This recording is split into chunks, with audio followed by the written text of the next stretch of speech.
MrBeast, the story. What if the secret to conquering the world was not money, talent, or luck, but a pure, borderline terrifying obsession? In the early days of television and film, entertainment was an art form controlled by executive boards, focus groups, and network heads. But when the internet democratized video, it created a wild, chaotic frontier where anyone with a camera could become a star. For the first 15 years of YouTube, creators made videos based on their hobbies, their daily lives, or their comedy sketches. They uploaded when they felt like it, and they hoped for the best. Then came a kid from Greenville, North Carolina, who looked at this creative playground and saw something entirely different. He did not see a hobby. He did not see an art form. He saw a massive, complex, mathematical puzzle waiting to be solved. His name is Jimmy Donaldson, known to the world as MrBeast. By the year 2026, MrBeast has become more than just the most subscribed individual creator in internet history.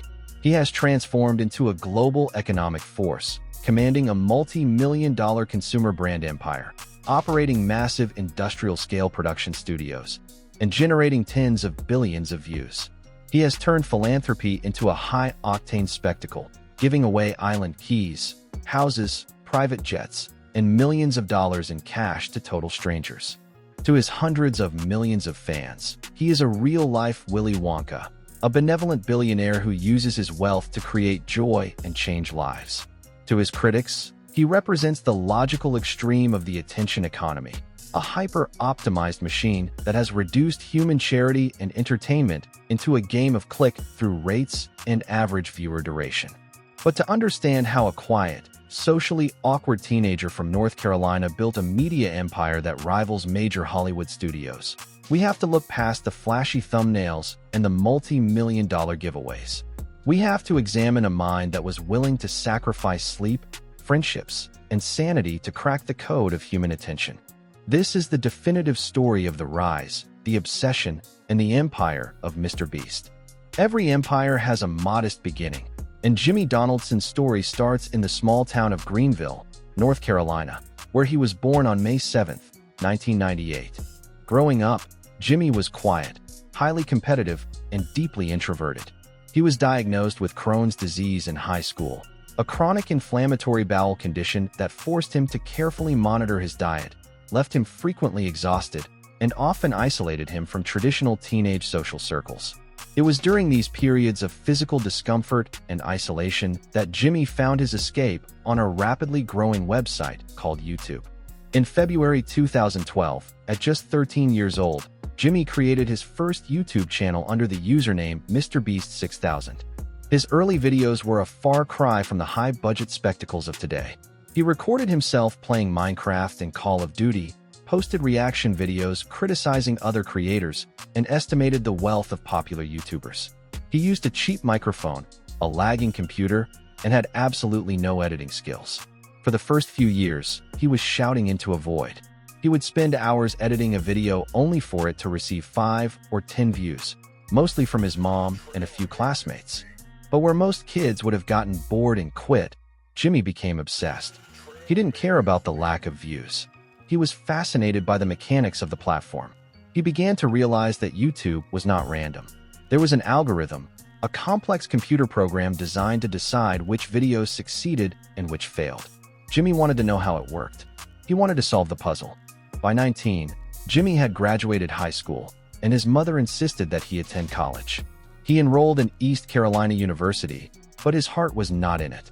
He would drive to campus, park his car, and spend the entire day in his vehicle editing YouTube videos and analyzing data.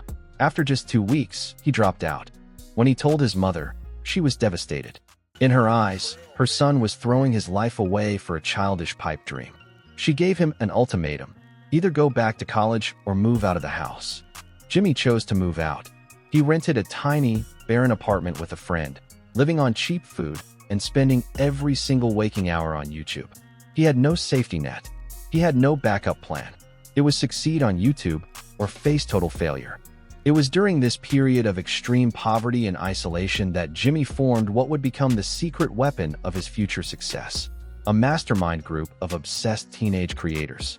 Jimmy, along with 4 other small YouTubers, would get on Skype calls that lasted for 12, 15, or even 18 hours a day. They did not talk about girls, sports, or normal teenage things. They talked about YouTube. They analyzed every single detail of successful videos. They would spend days debating what makes a perfect thumbnail. They would study the first 10 seconds of a video to understand how to hook a viewer. They analyzed why people clicked away, how different camera angles affected retention, and what words in a title drove the highest click-through rate. Jimmy later recalled that they would run thousands of micro-experiments, share their data, and build a massive, shared database of knowledge. They were treating YouTube like a science. They were building the ultimate playbook for viral success.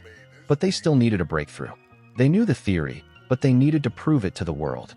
That breakthrough came in January 2017.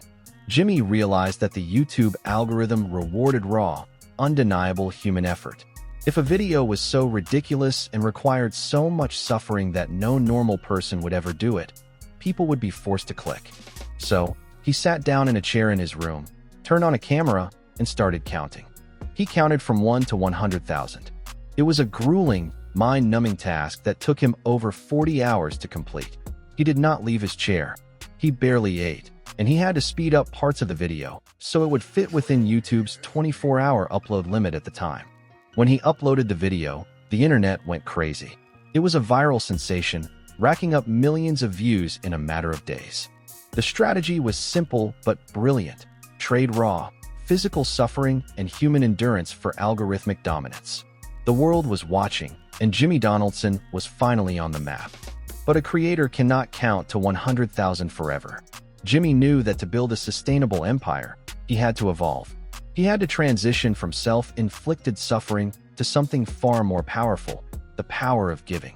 In mid-2017, Jimmy received his first major brand sponsorship.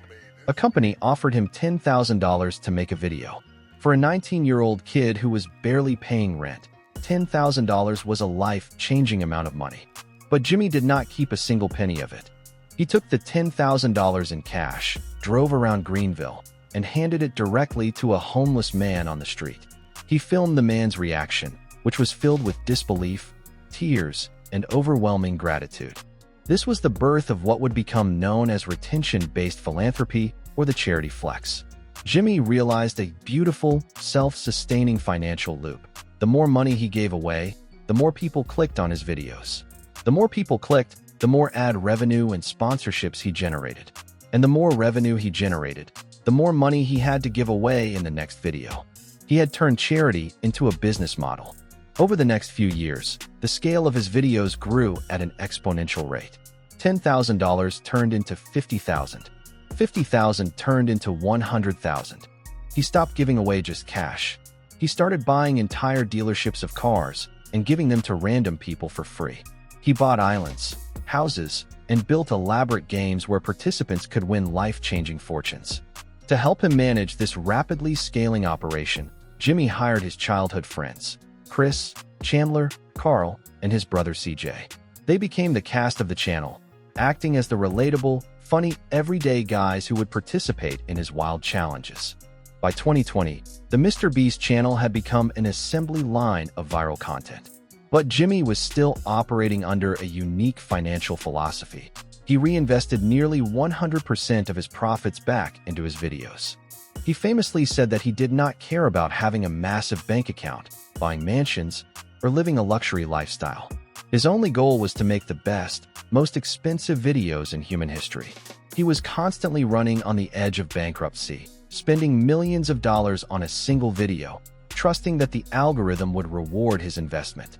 And it always did. The ultimate test of this high-risk financial philosophy came in late 2021. The Korean survival drama Squid Game had become the biggest television show in the world. Jimmy saw an opportunity to do the impossible, recreate the entire show in real life, minus the lethal consequences. The project was an administrative and financial nightmare. Jimmy's team spent over $3.5 million to build hyper-accurate, life-sized sets of the games, including the giant doll, the playground, and the tug-of-war platforms. They flew in 456 players from across the country and offered a grand prize of $456,000. It was the most expensive and ambitious project in the history of YouTube. Many financial advisors told Jimmy he was crazy, that he could never make his money back on a single video. But on November 24, 2021, the video was released. The results shattered every record in the book. The video gained over 42 million views in its first 24 hours, outperforming the premiere of many massive Hollywood television shows. Within a year, it had accumulated over 300 million views. It was a historic moment. It proved that a self-made creator from North Carolina, operating on a digital platform, could produce a piece of entertainment that captured the global cultural zeitgeist faster and more effectively than a multi-billion-dollar traditional media conglomerate. MrBeast had officially disrupted the entertainment industry. With his digital dominance secured, Jimmy began to look beyond the boundaries of YouTube. He realized that the attention he commanded could be leveraged to build a massive physical consumer empire. In late 2020, during the peak of global lockdowns, he launched MrBeast Burger.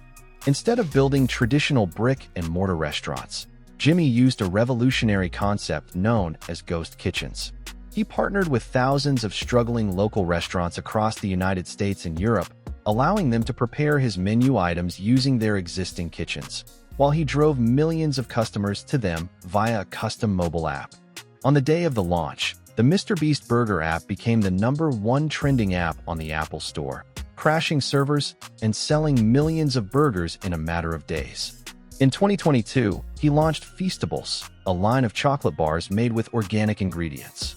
Jimmy used his massive digital reach to turn the chocolate bars into a real-life search for a golden ticket, mimicking the classic Willy Wonka storyline.